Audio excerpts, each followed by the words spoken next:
The youth movement in Pittsburgh is officially in full swing.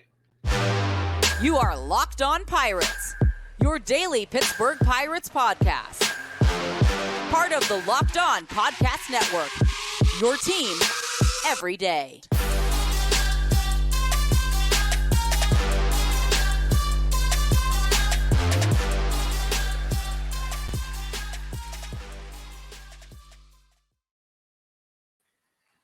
Welcome back, everybody, to the Locked On Pirates podcast here on the Locked On Podcast Network, where it's your team, your Pittsburgh Pirates, every single day. This episode is brought to you by eBay Motors, where you can find all the parts you need to create your perfect vehicle. And it feels like the Pittsburgh Pirates might have just tried to do the same thing, Gary. I feel like that was a good lead in there because I jokingly tweeted yesterday, and Gary, hope you're good as always. I jokingly tweeted yesterday at our Locked On Reds host in a direct message and said, "Are the Pirates having their Reds moment?" And he was like, "Why?" And then I put the tweet out that we were calling up three people, and he was like, "Yeah, sounds about right." And domino effect for sure, because I told everybody yesterday I was going to do a show recapping the Giants series. Didn't really think I needed to. There was not a lot there. And then all this started happening. I was like, okay, cool. So I'll talk about this. I'll talk about Endy coming up and all that stuff. Quinn Priester, we already knew about. And then Peguero gets thrown in there too. And I was like, okay, let's let the smoke clear a little bit. But I think, and to the credit of Derek Shelton, folks, yes, to the credit of your manager of the Pittsburgh Pirates, Derek Shelton, he said this. He said this was going to happen. He said youth was going to be a big component of the second half of the season. Clearly, he was not lying, as Quinn Priester, Endy Rodriguez, and Liover Peguero are all called up. Technically, it's 2 debuts. I've seen everybody say 3. Technically, it's 2. Peguero played last year for 3 games. But I still consider it a debut because I think he'll be up here longer than 3 games. What were your immediate thoughts, Gary? I mean, I know it has to be positive, I would assume, but like, what were your immediate thoughts? I mean, have your expectations healthy, man. I don't expect Quinn Priester to be ready to come up here and stick yet. I think he's probably got some work yet to do. Peguero just started hitting about a month ago. Let's hope that sticks. Shortstop, he's been an error machine for most of his minor league career. So I don't know how he'll do at the major league level. Yeah. The bat is important. I'm excited to see it. And Endy, he's going to catch, just like, we've been telling you was going to happen for a long time. That the organization sees him as being ahead of Henry Davis as a catcher. That's what they're going to allow to happen, and Hedges is going to slip back into the background. You're not going to see him much. The biggest complaint about Hedges moving forward now is that he's a terrible option off the bench to hit. I mean, So he really has no purpose except for catching 1 or 2 games a week, and that's being generous because I think they plan to start working Henry Davis back in. So I don't know. I'm not thinking it's transformative. I don't think this gets us back in the playoff race or something, but it's something that I knew was coming. You've been following my stuff for a long time, Ethan. I wrote this in 2020 that this is exactly how this would pan out. By the end of 2023, and here's a direct quote from me in 2020. The team will flirt with 500 in 2023. And they'll have a team by the end of 2023 that you'd feel comfortable returning to spring of 2024 with identified holes to fill. I wrote that in 2020, Ethan. I don't do that to pat myself on the back. I do that because that's how obvious what they were doing was. Oh, yeah. And it's something that all year that I've told people all year that even at 20-8, that was not going to be the best version of this Pirates team that you would see. It has been up to this point. but I'm talking player-wise, like what team you would field. Because you can't tell me that right now, and albeit we haven't seen these guys play yet, but I would take the lineup they're probably going to create tonight over the lineup they were creating in April. April, again, they were just playing over their heads. We all know this. It's pretty evidently clear now. The other thing about it, too, is the thing that I'm most enjoying about this is, like you said, it's not transformative. It's really not. You could joke about having your Reds moment all you want. If you do, great. Awesome. It happens. That's really the best option here. If it doesn't, these guys now get, it's what, July 17th? They will get major league experience from July 17th to the beginning of October if they don't make the playoffs. What's important is the rest of this year now gets spent, trying to win. You want to win with these kids. You want them to experience that. You want them to learn how to win, and you want them to learn from the veterans while they can. But I think by the end of the year, the thing that we really need to focus on mostly is having guys decide they are for sure a part of this thing into 2024. I mean, when we come to spring next year, it will not be a group of completely unseasoned prospects fighting for spots on this roster. It's going to be a big group, too big of a group for a 26-man roster to fight for playing time in the regular season. You're going to have guys like Castro fighting for a spot. You're going to have guys like Marcano and Bay fighting for a spot. It's going to be a dogfight. It really is. There's no guarantee Peguero wins. We're talking about this right now. We don't even discuss O'Neal Cruz. Like, we don't even discuss that. I mean, we lost what many believe was our biggest offensive threat all year. That's still here. So to just discount that as like, it happened. Injuries happen. Yeah, injuries do happen. You're right. But look at what happened to the Mets when they lost Verlander and Scherzer for a while. You lose transformative players, you lose a lot. Yeah. And the thing is also with him, he is still kind of a guy, albeit O'Neal Cruz, phenomenal player to watch, very good player, is going to probably end up being a very good player. But it also stings even more, to your point, that injuries do happen. But wouldn't you have really liked to get O'Neal Cruz some odd 200 at-bats by now, 250 at-bats by now? You just nailed it. Especially against left-handed pitching. That's been his thing. So now when he comes back, think about the fact that from April to July or August, if he even does come back, who knows? I'm assuming he will, but there has been, it's still July. He still has time to figure it out. July 17th, taking ground balls on his knees. Yeah, which is good based off of the injury that he had. It's good, but it's also not making it feel like August 1st he's coming back, right? No. So, I mean, you're talking about like end of August, probably September. You're probably going to get him back.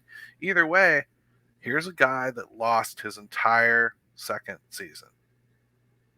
And what that means is that now come 2024, O'Neal Cruz is no longer like what we hoped he would be by 2024. We hoped in 2024 O'Neal Cruz would be a relatively settled in, younger, burgeoning star. That's what we hoped. Now, you're going to hope that in 2025. You're going to watch him fight through all that in 2024.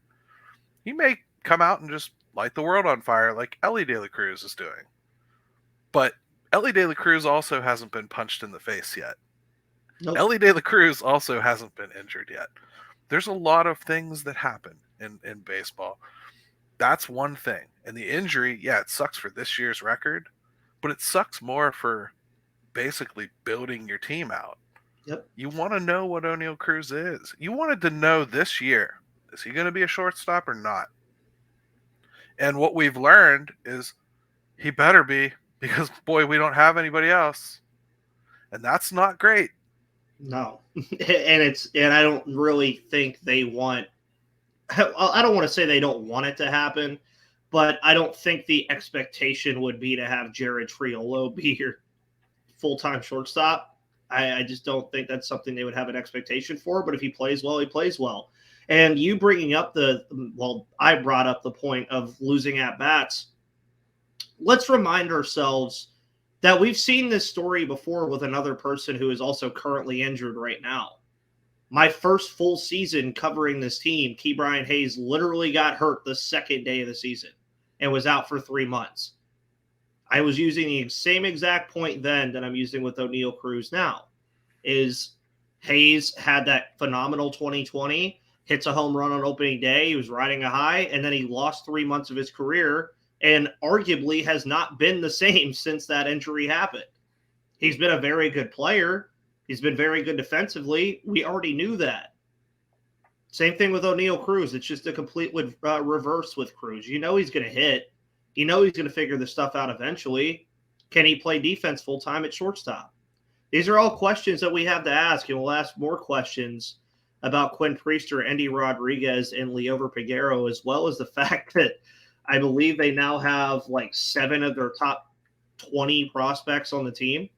Yeah. So I don't know if they'll be available today. I didn't check, but I can actually check right now on the Sleeper app because Sleeper is absolutely awesome.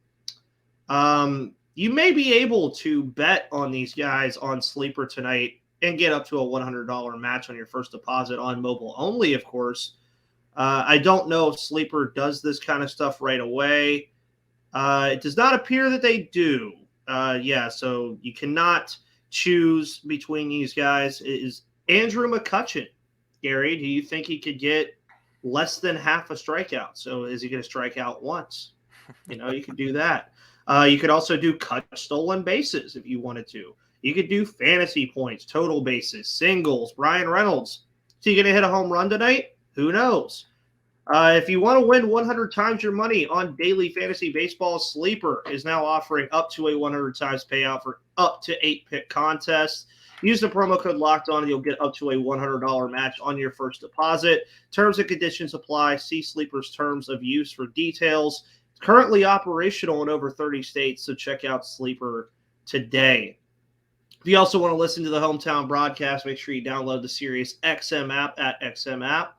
It's always a fun little time to listen to one of the radio guys. I don't know who it is going to be for this Guardian series. But this is, again, it's very interesting that I will still go on record as saying I don't think Quinn Priester was ready yet. Do the Pirates have a choice? Not really. I mean, they kind of do. I don't think they had a choice, but they lost, Ortiz. I think he showed some warts that they felt were fixable if they sent him back down and had him work on it. I think Ortiz is closer to figuring out his issues than Roansy Contreras.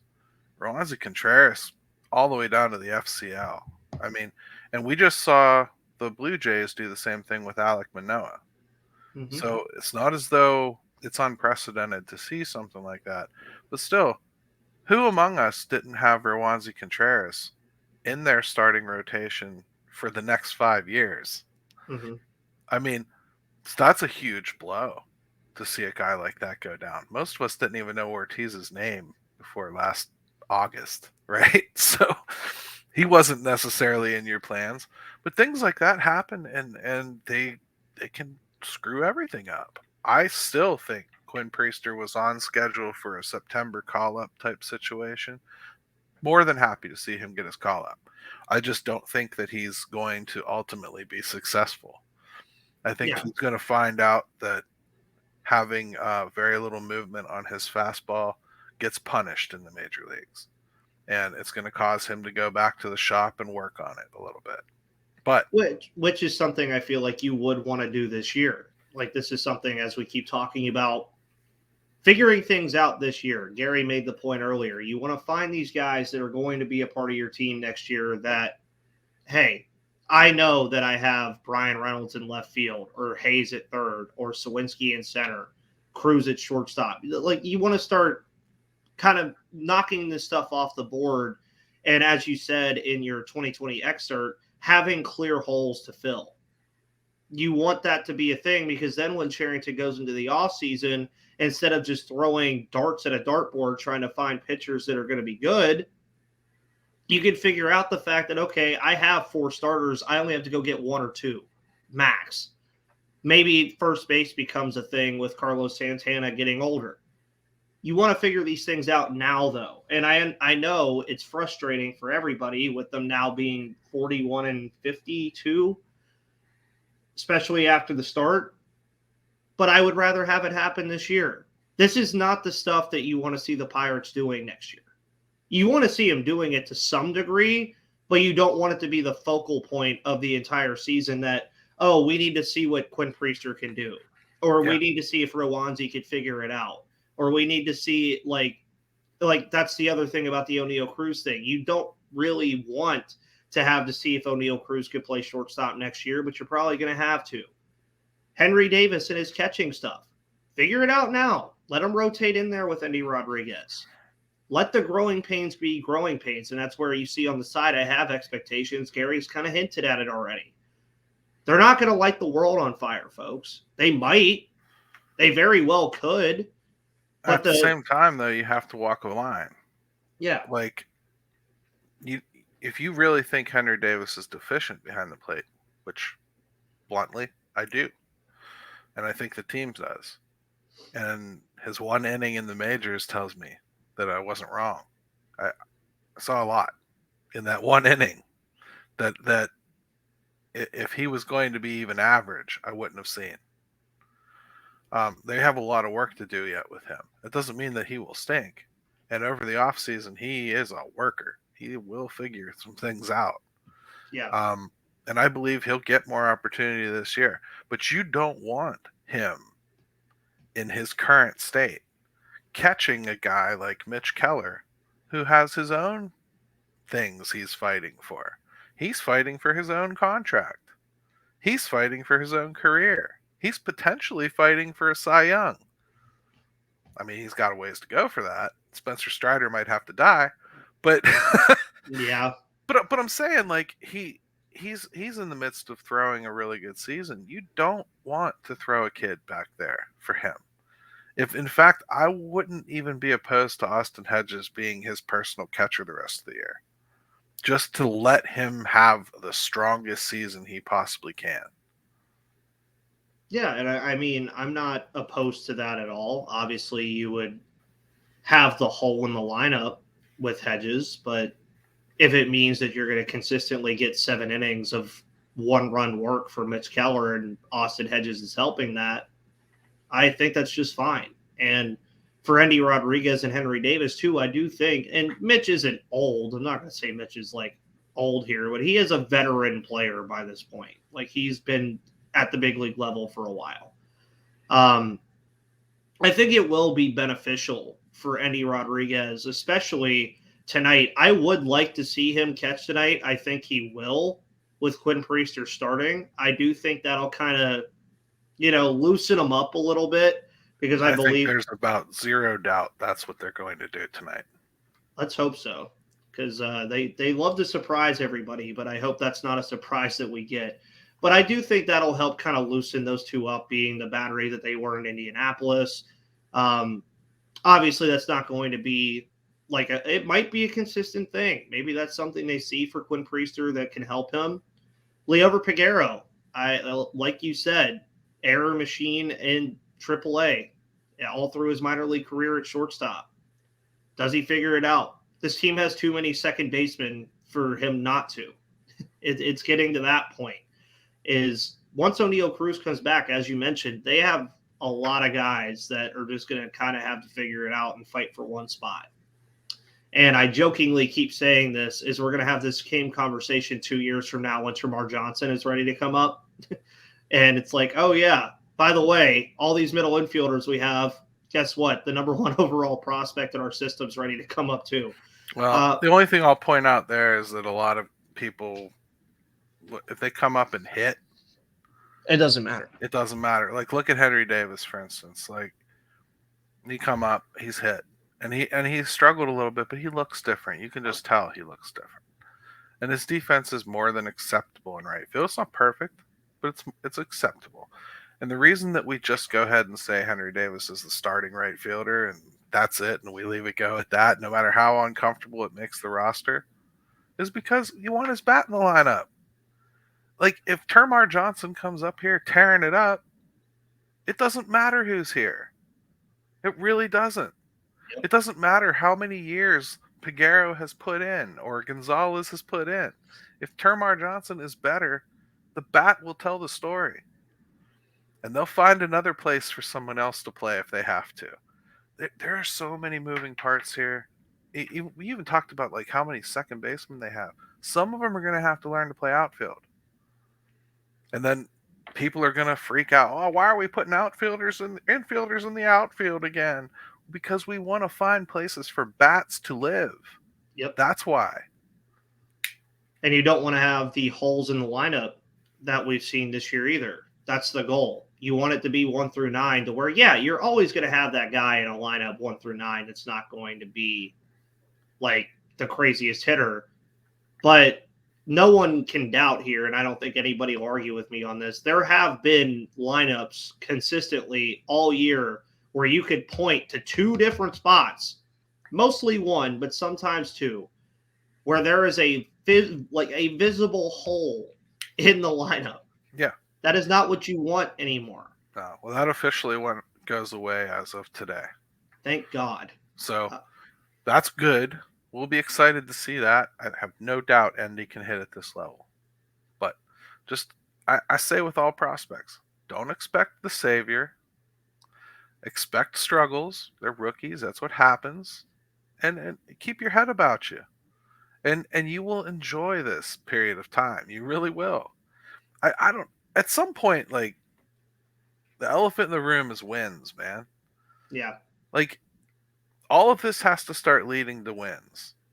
And it needs to be driven by the kids. We said that, I think, on the opening episode of this season, Ethan. We talked about it would be cool if they won, but I don't want it to be because of all these veterans doing magical things. I want the kids to lead it. Mm-hmm. And they need to. And that's eventually what has to happen. This needs to be driven by Henry Davis and Nick Gonzalez and Jared Tritt, add anybody in you like, Quinn Priester. Somebody has to step up and lead the charge and be the leader of this group. That's what we're hoping to see the rest of the season. And at some point, yeah, and I think this is a direct line to saying, yeah, it has to happen at some point. Let's figure it out now. And that's where I say, too, just enjoy it, folks. It's going to be fun. I mean, they might lose some games. They might win some games that shock you. They play the Guardians the next 3 games. Just enjoy it. To be honest with you, Guardians aren't that great of a baseball team. Neither are we. just being bluntly honest there, too. Guess what? Guess who they play this weekend? The Angels. You have to worry about one player. They're not that great of a baseball team either. Go watch Sunday Night Baseball's replay if you don't believe me. But the Pirates aren't either. At this point in the season, we're coming towards trade deadline time. Expect some moves to be made. Nothing major, nothing catastrophic to anything. They're not going to trade 3 prospects for a starting pitcher. And that's where I leave it, honestly. I mean, I don't think there's much else to say about it. We're going to get to see Quinn Priester, Endy Rodriguez play tonight. I'm assuming Liover Peguero will play tonight too with him being called up. We don't have the corresponding moves yet outside of Cody Bolton hugging people in the dugout yesterday, which is usually that's usually a sign. Yeah. I would assume they're not carrying 4 catchers, so Jason DeLay is probably gone. And the third one is where it gets a little dicey because of as you said, you need somebody to play infield work. You need outfielders. Do you put down Palacios? Do you put down Connor Joe? That's where that third one gets interesting. We'll figure that out before game time. Gary, I imagine your 5 thoughts at 5 is going to be pretty loaded today. Yeah, it's going to be a little bit of a trip back to the past just to kind of reassess where we are and where we thought we might be and then the path forward, and really what we can start expecting from these kids. I mean, it's time to like turn the page, and we can all focus on 20-8 and act like we thought something better should be. But fact is, I just didn't see really a path to fix this earlier. And even calling up these kids right now doesn't mean they were ready in May. No. You know, in fact, I doubt a couple of them are ready right now. But we'll see. It'll be a good time. Obviously, you guys will see me tomorrow. I'll be recapping the first game of the Quinn Priester, Endy Rodriguez, Liover Peguero call-up extravaganza, I guess is what I'll just call it. So we'll be recapping that on tomorrow's show. Throughout the week, talking about things that we see. Obviously, Gary has the Pirates Fan Forum this week, as he always does. You'll see my recap story on Tuesday. I believe they're off on Thursday this week. So they're off on Thursday this week. So my recap will be up of the game on Tuesday at Inside the Bucks Basement. Make sure you listen to Locked On MLB after this. Sully's doing a phenomenal job. His Immaculate Grid rarity score thing is like a singular digit every single day. So he's literally a baseball encyclopedia. Meanwhile, I can never fill the grid out half the time. But anyways, guys, thank you so much for tuning in to the Locked On Pirates podcast, brought to you by eBay Motors and Sleeper. The youth movement is in full swing, folks. Enjoy it. And we'll see you on the flip side.